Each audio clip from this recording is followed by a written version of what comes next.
جو ہے وہ لا محدود ہے. چلیں اب ہم دیکھتے ہیں جانوروں کی طرف.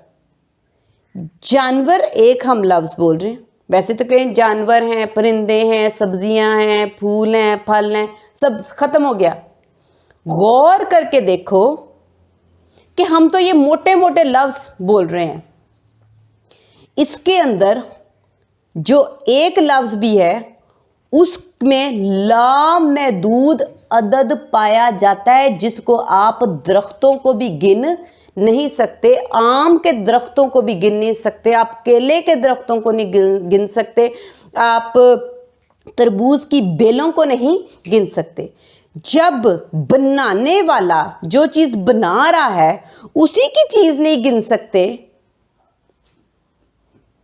تو پھر وہ خود کیا ہے؟